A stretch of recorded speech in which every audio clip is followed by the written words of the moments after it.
यार मुझे Indian team से ये उम्मीद तो कम से कम बिल्कुल नहीं थी। मतलब जीतने के बाद कौन रोता है? This is Najibul Hasnain honestly speaking. Indian team obviously number 1 team है, उसने जीतना ही था। कोई इसमें कोई दो राय नहीं है।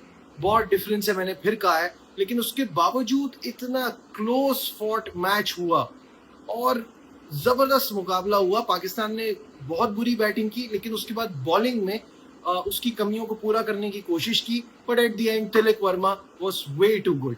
देखिए, मैं यहाँ बैठ के भी इंडियन क्रिकेट की तारीफ करता हूँ, क्योंकि इंडियन क्रिकेट अच्छी है, सिस्टम अच्छा है, गेम अच्छा खेलते हैं। हमारी इस एशिया कप में 3 बार पिटाई लगाई है। लेकिन ये जो सोच है ना, जो इस गवर्नमेंट के साथ आई है, यार पहले आप कहते थे बाइकॉट, एक स्टैंड लिया था ना, उस पर खड़े रहो। नहीं, जहां पैसा लगा तो धूम मिलाते हुए सारे पीछे आ गए कि एशिया कप खेलेंगे। अरे भाई, एक तरफ रहो ना। नहीं खेलना था तो नहीं खेलो, अब खेलना है तो तरीके से खेलो। फिर हाथ नहीं मिलाएंगे, फिर उसके बाद कमेंटेटर दो अलग अलग रख लो। मतलब ये क्या हो रहा है? छोटे बच्चों की तरह जाके ड्रेसिंग रूम की कुंडी लगा रहे हैं। ये कौन कौन गाइडेंस दे रहा है? ये कौन कह रहा है? स्पोर्ट्स को स्पोर्ट्स रखना है, स्पोर्ट्स को खराब नहीं करना। देखो, जब मेरा नाम चैनल का ऑनेस्टली स्पीकिंग है तो मैं ऑनेस्ट बात तो करूंगा। खेले बहुत अच्छा, हरकतें बहुत ही छोटी। इस छोटी हरकत की वजह से गेम पूरा खराब हो गया। अब क्या हुआ? मोहसिन नकवी ने स्टैंड ले लिया ना, जीत के भी क्या हुआ? जंगल में मोर नाचा किसने देखा? ट्रॉफी तो आपको नहीं मिली। ट्रॉफी उठा लो। ट्रॉफी लेने में क्या प्रॉब्लम है? वो एसीसी का सरबराह है। आप ये ना जाओ वो कहाँ का है और वहां उसका क्या होता है। आप ये देखो कि वो एसीसी का सरबराह है, उससे ट्रॉफी लेने में क्या हो रहा है? क्यों डर रहे हो कि घर जाओगे तो गालियां पड़ेंगी? इतना नेगेटिविटी का माहौल जो क्रिएट किया हुआ है इस मोदी सरकार ने, इसमें डर क्यों रहे हो? डरो नहीं। आपने अच्छा खेला, आप ट्रॉफी डिजर्व करते हो, ट्रॉफी लो।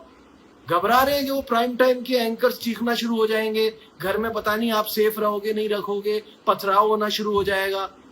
बच्चों वाली हरकतें करके ना आप अपने आप को, आपकी मेंटालिटी को, आपकी फ्रेटर्निटी को, स्पोर्ट्स फ्रेटर्निटी में आप एक्सपोज हो रहे हो।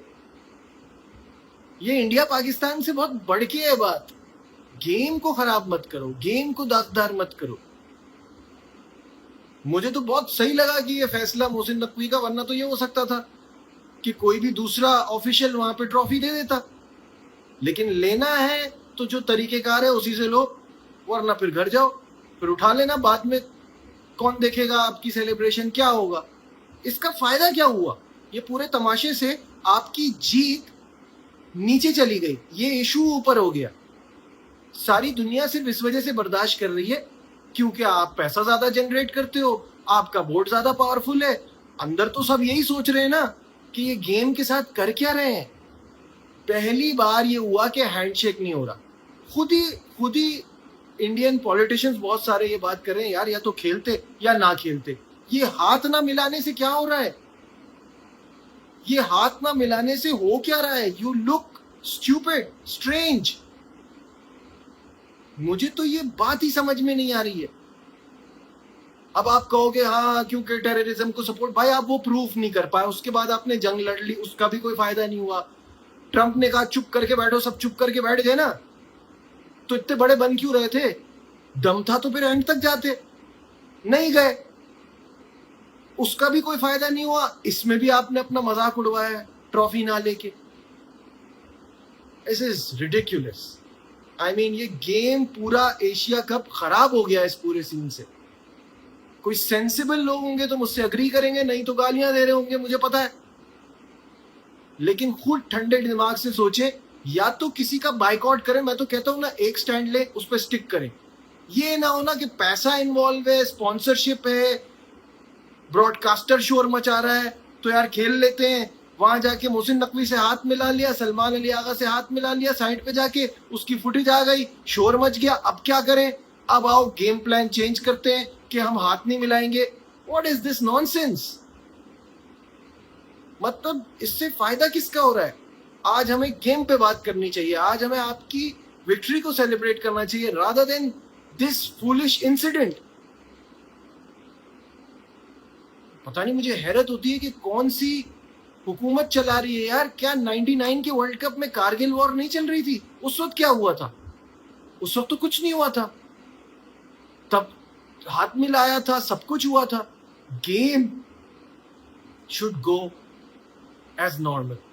उसमें ये सब हरकतें और ये माइंडसेट पूरा चेंज किया गया है इन 10-11 सालों में. ये पूरी नफरतों के बीच बोए गए हैं. Why can't you see that? आपके पास उस वक्त भी कोई प्रूफ नहीं था, आज भी कोई प्रूफ नहीं है. कुछ भी होता है नाम यहां का लगा देते हैं और उसके ऊपर सबका रिएक्शन आना शुरू हो जाता है. व्हाई? क्योंकि आपके यहां ये गोदी मीडिया बैठ के आपको बार बार ये चीजें मैनिपुलेट करता है, आपके अंदर फीड करता है. I don't know what to say. इन तमाम चीजों से ये पूरा इवेंट ही खराब हो गया. खैर नहीं, आओ मैच पे बात कर लेते हैं अब थोड़ी सी. और इंडिया ने बड़ा इंपॉर्टेंट टॉस जीता और पाकिस्तान को बैटिंग की दावत दी और पाकिस्तान का आगाज बहुत अच्छा था. एक बार फिर हमने अच्छा स्टार्ट लिया. 9.4 ओवर में पाकिस्तान का स्कोर था 84 और पहली विकेट वहां गिरी. 9.4 ओवर में पहली विकेट गिरी जब साहबजादा फरहान आउट हुए. He did the hard work. 38 ball पे 57 रन थे. 150 की स्ट्राइक रेट से वो खेले. उसके बाद वहां से लग रहा था कि कुछ नहीं तो 180 190 is on the card. But ये सेकेंड टाइम पाकिस्तान ने अपनी पुअर बैटिंग से ये मैच जो है गिफ्ट किया इंडिया को. ये इंडिया जीता कम है, पाकिस्तान ने दिया ज्यादा है. क्योंकि अगर पाकिस्तान यहाँ 165 170 भी कर लेता तो जो उनकी हालत हुई थी हमारी बॉलिंग के सामने, वो इस स्कोर के सामने तो कुछ भी ना कर पाते. But again foolish batting performance. एक तो मुझे बार बार मैं कहता हूँ इस कोच की समझ नहीं आती. ये कोच सोचता क्या है, करता क्या है. It's ridiculous. क्योंकि आप साइम को आपने भेजा, ठीक है, सही है. हारिस तो वो तो रशियन रूलेट खेलता है. मैं तो हमेशा कहता हूँ उसकी तो गेम पे कोई बात ही नहीं करना. मैं समझता हूँ कि उस लायक ही नहीं है कि कोई बात की जाए. सलमान आगा, हुसैन तलत को भेजने की जरूरत क्या थी? उस बने हुए मोमेंटम को लूज किया आपने वहां पे. वो जो मोमेंटम बना हुआ था वो वहां चला गया. सलमान अली आगा कैप्टन है सिर्फ च्युइंगम चबाने के लिए और उसके अलावा उसका कोई रोल नहीं है. I think this was his last game as captain. क्योंकि कैप्टन होता है जिसकी ऑटोमेटिकली टीम में जगह बने, कि तो जगह ही नहीं बनती. ऊपर से कप्तानी इतनी खराब है. फिर हुसैन तलत समझ नहीं आ रहा था किसके लिए खेल रहा है, पाकिस्तान के लिए खेल रहा है कि इंडिया के लिए खेल रहा है. एक तो बैटिंग में कुछ नहीं किया और कैच भी इतना इंपॉर्टेंट क्रूशियल टाइम पे छोड़ा. उससे पहले वाले मैच में एक गेम में चल के ये बंदा कह रहा है मिडिल ऑर्डर के पाकिस्तान में बल्लेबाजी नहीं है, कुछ मैं हूं और कुछ 2 4 5 है. भाई परफॉर्मेंस दे दो पहले, फिर अपनी तारीफें खुद कर लेना. नवाज, शाहीन, फहीम जो ओवरऑल हेल्प कर रहे थे पाकिस्तान की बैटिंग में, थोड़ा सा स्कोर ऐड करते थे, वो भी कुछ नहीं कर पाए. पाकिस्तान एक पॉइंट पे जहां मैंने कहा कि लग रहा था कि 180 190 इजीली कर सकता है, दे वर ऑल आउट ऑन 146. 39 बॉलों पे 33 रन पे पाकिस्तान की 9 विकेटें गिरी हैं. टॉप 3 के बाद पाकिस्तान के किसी प्लेयर ने डबल फिगर में भी स्कोर नहीं किए और उसके बाद भी हम मैच आखिरी ओवर तक ले गए. ये बहुत बड़ी बात है.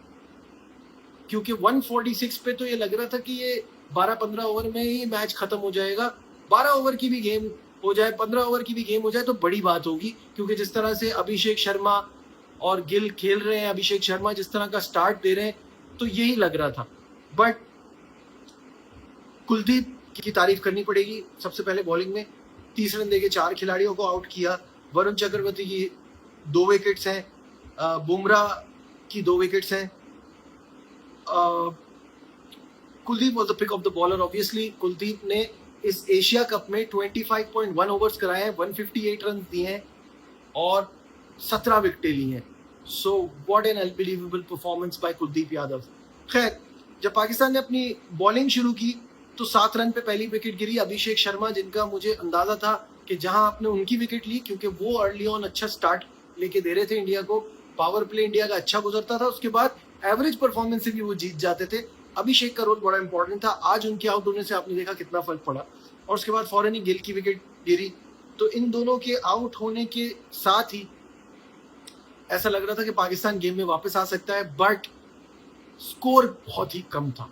जाहिर है स्कोर इतना कम था, उससे आप कोई ज़्यादा एक्सपेक्टेशन लगा नहीं सकते थे। और फिर एंड में एक ही पार्टनरशिप ने इनको गेम जिता दिया, जिसमें लाइन शेयर तिलक वर्मा का रहा। That's why he was the man of the match as well. Tilak Varma ने 53 बॉल 69 रन किए और 21 बॉलों पे 24 रन किए। संजू सैमसन ने, इनके पास एक टारगेट था, इनको तेज खेलने की जरूरत नहीं थी, इनको वो एक पार्टनरशिप लेनी थी और एक बंदे ने एंड तक जाना था और वो रोल अदा किया तिलक वर्मा ने। शिवम दुबे जिस टाइम आए उस टाइम इतना स्कोर रिक्वायर्ड नहीं था। पाकिस्तान ने 2 रन आउट के चांस छोड़े, एक हुसैन तलत ने कैच छोड़ा, जिसकी वजह से जो कमबैक करने का बीच में मौका था वो भी हमने गवा दिया। तो इंडिया नंबर 1, पाकिस्तान नंबर 7, इतना मुकाबला भी हुआ तो बहुत हुआ। अब हमें यहाँ से बहुत सारी चीज़ों को ठीक करना है। इस टीम का जो ये पूरा स्ट्रक्चर है उसको चेंज करना है। T20 world cup is just around the corner, इतना टाइम नहीं है। मुझे नहीं लगता कि इतनी जल्दी हम अपना सिस्टम ठीक कर सकते हैं, अपनी टीम को बहुत बेहतर कर सकते हैं, बट लगे रहना है, आगे बढ़ना है तो गलतियों से सीखना है और एक अच्छी प्लानिंग के साथ वापस आना है।